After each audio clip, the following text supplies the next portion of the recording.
Good morning, everybody. Welcome back and thanks for joining us today. We're getting into crunch time here on the farm, and so today we're going to actually work on improving our pastures. Good morning, Twinkle. You just going to ignore me?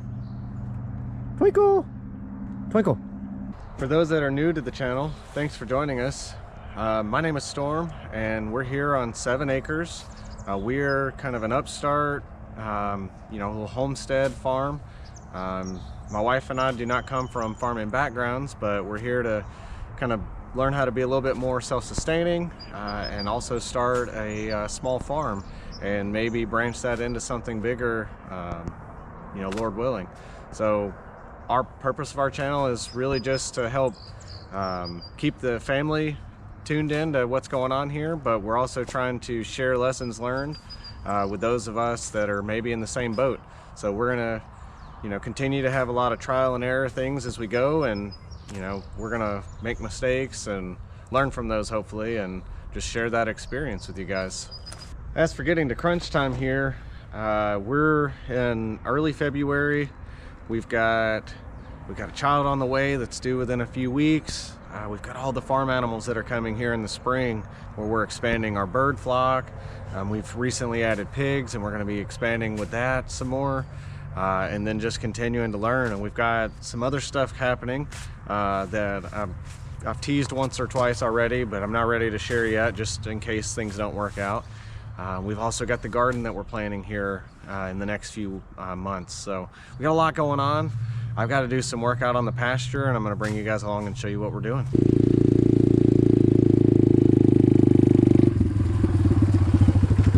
So I mentioned previously that old adage about good fences make good neighbors, and I believe that, but the other reason that I'm very, we'll say, particular about getting my fences fixed is I think it'll make my life easier.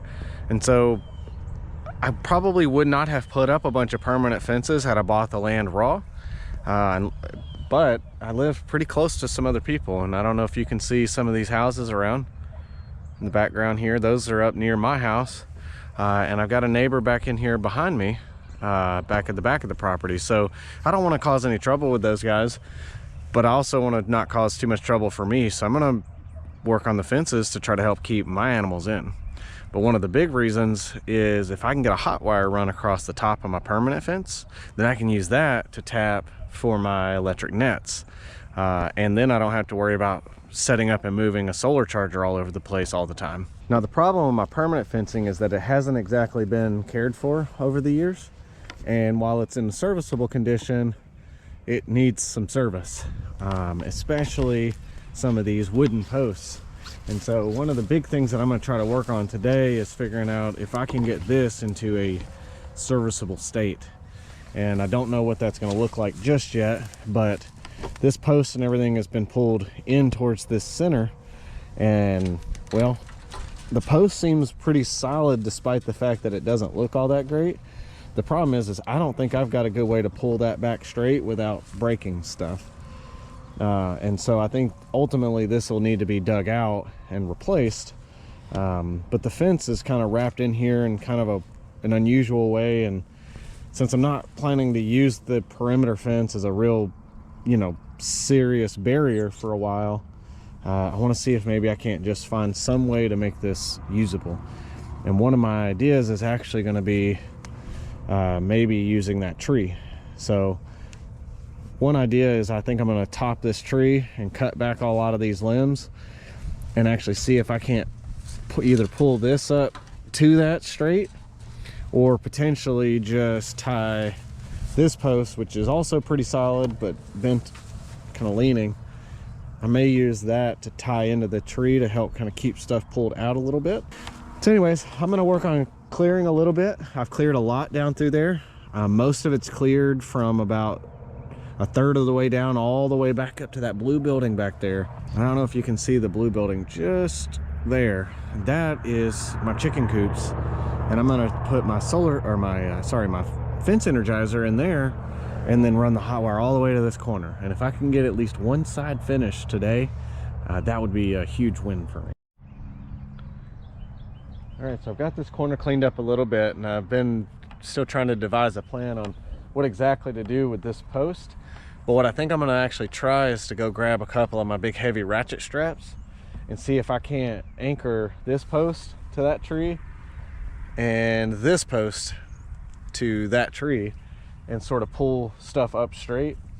And if it breaks off, fortunately this isn't like a high tensile fence or anything, it's just needs something frankly to be nailed to. So if one of the posts does happen to break off, I'll just use that tree as my corner post. It's close enough for me to fasten stuff to. I gotta go grab some ratchet straps. I'm gonna come back and see what we can do to maybe get this thing straightened up. All right, so here's what I've come up with so far. I'm not overly optimistic that this is gonna work now that I've kind of got stuff hooked up, because I'm afraid that these posts are just gonna snap off at the core. But I may give them a little bit of tension and then tie them off with, I don't know, maybe some extra wire or something, and then just see kind of how it looks. Like I said, I'm not overly optimistic, but again, I'll just throw some T-posts in there. I'm not really going to stress about it. I just need a loose hot wire run to the end. So let's see how this goes. We'll start with trying to straighten that one up a little bit.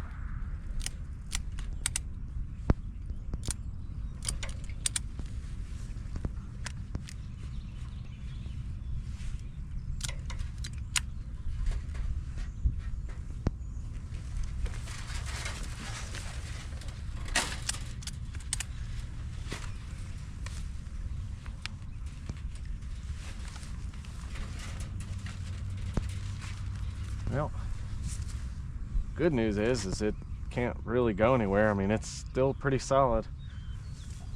Let's see how this one does.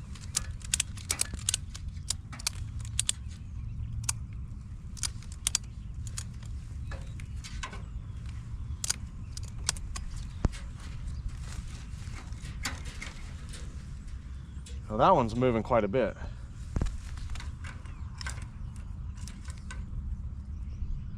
I definitely think what I'm gonna go ahead and do is just tie these off and not worry about it.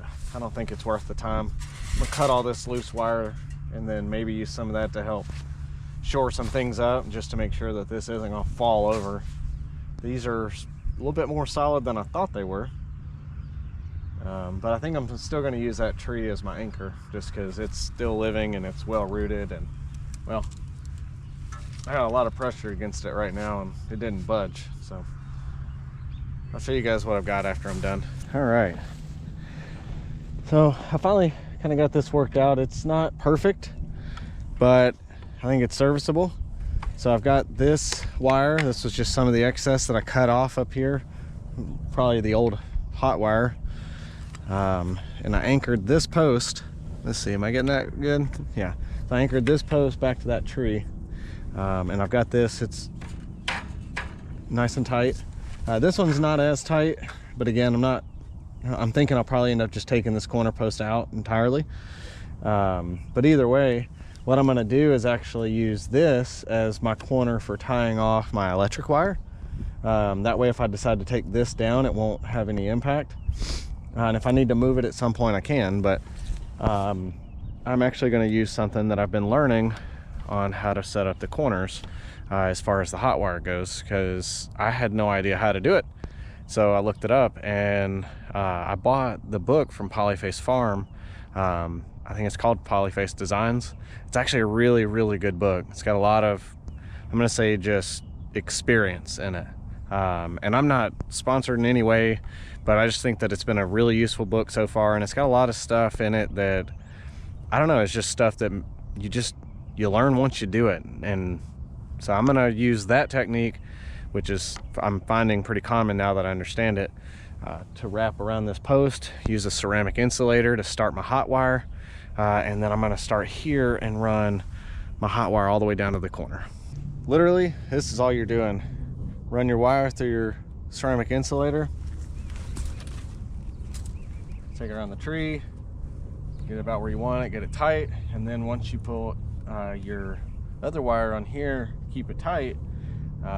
That is actually what you'll do on both sides, and then you'll use a jumper, which I don't know, I'm sure that's common sense for people that have done it before, but since I've never really done fencing like this, and none of my fencing as far as the electrical was done right or is still even intact in most of the property. I'm still kind of learning this from scratch. So yeah, you'll just put this up here, wrap it around, run it, do your jumpers, and that's how you do a corner. Got that finished up, and that's literally all you did. I decided to twist this just to get it to hold in place while I run the wire. I don't think it necessarily matters as long as it's got your twist tight enough so that this can't pull loose, because you do want a good bit of tension across your hot wire so that it's not sagging and drooping, and if something, you know, catches on it, it doesn't just snatch it right off the post. So I want to make sure it's good, at least decent tight. But I'm gonna actually run down the fence row now, finish clearing out all these little trees and stuff and vines that are in it, put all my little insulators on the top, and pull my wire all the way to the end. So I may show parts of that, but I figure that's some of the more boring stuff. So I'll summarize that and show you guys what I've done, and if anybody has any questions, feel free to ask, and we'll see how well this holds up over the next, you know, hopefully a couple of years. All right, so I thought I'd just give everybody a quick update on how far I've made it so far. So I've been at it for about 2.5 hours. Been going through and sticking all of these little yellow insulators across the top and pulling my wire up onto these. But I'm at a low point on the property, and we get a lot of water flow down through here, right? And this runs off down to the pond and that big giant hole down there. But these posts here are either too short or they're driven too far down, and so I can't really leverage some of these posts for insulators on top. Maybe a couple, but there's a few right through here that I just can't really use them. So I went and grabbed a couple of extras, and I got to drive a few posts in through here. That way I can continue down, and we should be pretty good as long as I don't run out of insulators. I'm getting kind of thin, and I'm reusing as many as I can, but we'll see if I've got enough to finish. All right, I'm back. I've been at it for almost 4 hours. I certainly underestimated just how long it would take to run one strand, and that was an already largely assembled fence. So I'm thinking I'm gonna have to grab me some help to get through the rest of this in a timely fashion, but I'll show you what I got, and I think this will work. Even though it isn't pretty, I think it'll be functional. And the only thing that I'll have to do now is actually get my Energizer in the building down there and get it plugged in. The single thing I haven't really considered yet is, I know that you can have, I can't remember exactly what they're called, like a lightning attractor or whatever, basically so that if lightning hits your electric fence, it doesn't surge back and hit your your Energizer, or worse, even charge back into your panel. So I'm gonna look into that. I don't know how to set that up. I've done zero research on it other than I know that it exists. I haven't seen any on any of the fences out here, unless that is it. It kind of resembles what I've seen, but I don't actually know what that is. Either way, I digress. Let me show you what I got done on the fence. All right, so first off, I just wanted to show, I used a combination of these nail-in standoffs, or these nail-in insulators, and then some of these longer and shorter ones. So most of the fence already had some shorter ones on it, and I ran out like I thought I might, and so I substitute some of them for some of these longer ones. It's not exactly pretty, but I'm kind of beyond caring on that. I just need it functional. And speaking of not pretty, we got our corner done. This isn't what I would consider all that ideal, but it'll be definitely functional. I decided to double the wire back on this since I had a hard time getting my fencing tool to crimp these. They're definitely tight, but I figured just wrapping this wire will help give it just a little extra strength. And then just to kind of show, I think we're good. All right, well, if you've made it this long, I really appreciate you watching. If you've got any feedback on the fence, on areas that I could improve it, or some potential issues that I might run into, if you've got some more experience, I'd appreciate some feedback. Either way, again, I appreciate you watching. Consider subscribing, and hope you'll join us again next time. Have a good rest of your day.